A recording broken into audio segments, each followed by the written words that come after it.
Интересно е како власта во последниве неколку дена се чини дека магично исполнува желби. Собранието на Република Македонија денес ќе го гласа, ако не го гласа веќе, На средина. одложувањето на промените на законот за високо образование од 14.1.2015 година. Само 4 дена откако премиерот тоа го вети. Да подсетиме, барањата од средбата со премиерот беа да се одложи примената на одредбите од последниот закон за измена и дополнување на законот за високо образование барем до 2018 година, со што би се оставил доволно простор за да се изработи комплетен нов закон.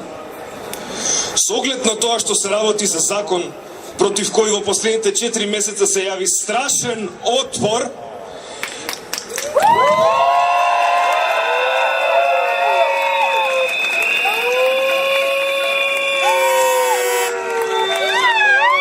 и кој беше изгласан во собранието речиси насилнички. Имаме причини да се сомневаме дека ваквото попуштање, иако не целосно, не значи дека премиерот ја увидел абсурдноста на сопствениот закон, туку дека е резултат на пошироката политичка состојба. Да не забораваме, додека премиерот ветува, а нашите народни избраници демек гласаат, на македонската радиотелевизија се уште врви рекламата колку државниот испит е супер.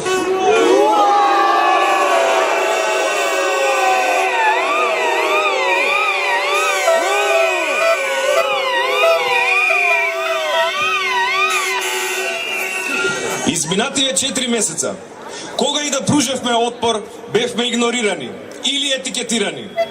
Се сеќавате ли на насловите "Студентскиот пленум не постои"?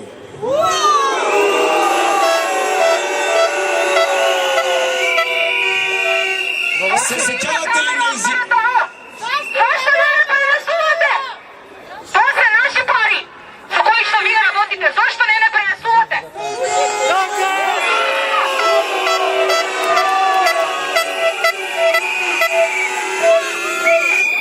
Се сеќавате ли на изјавата на премиерот "Не знам зошто протестираат, нивна работа нека протестираат"?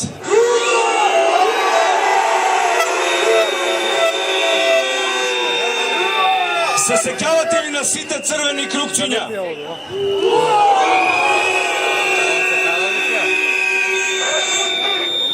Затоа сега, дозволете ни да бидеме скептични во оваа ненадена попустливост.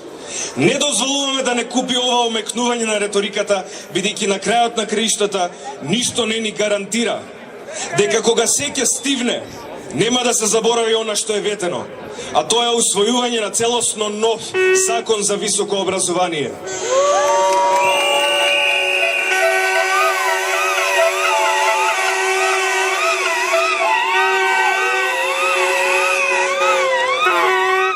Новиот закон не треба да биде цел сама по себе, туку треба да ги отсликува реалните потреби во високото образование.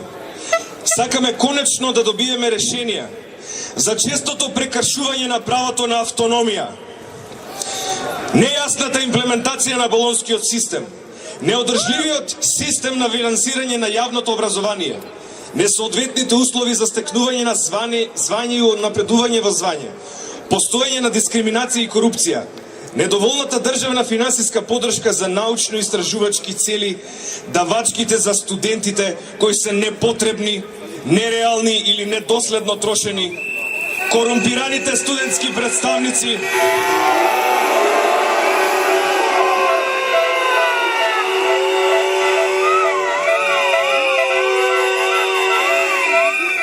и недостатокот на студентски бенефиции.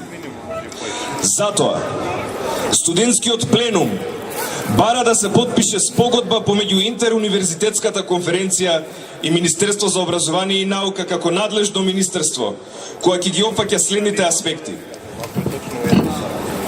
за гарантирано учество на студентски пленум во изработката на целиот закон со цел тој да ги рефлектира студентските ставови и перспективи.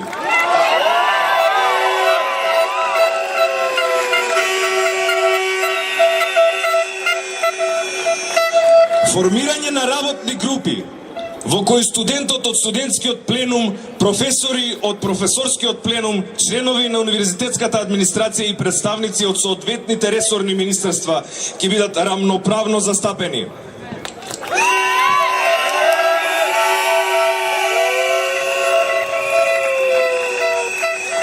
Временска рамка со која се дефинира динамиката на изработка на законот, односно рокови за изработка на прв и втор нацрт на законот.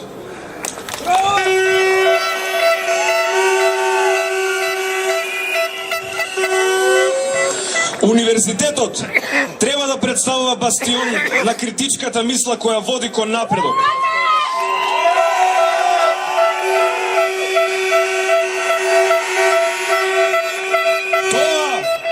Тоа е онаму кај што не препишуваш, кај што не заокружуваш од понуденото, онаму каде што не ти се сервираат одговори, онаму кај што не те учат што да размислуваш, туку како.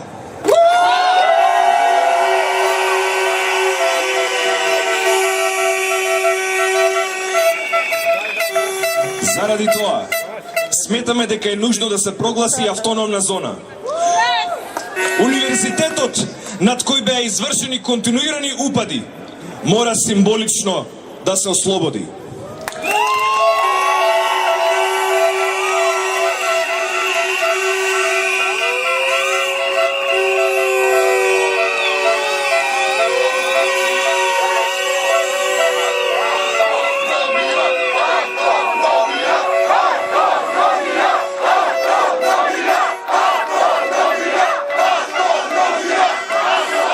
Студентскиот фронт не е затворен.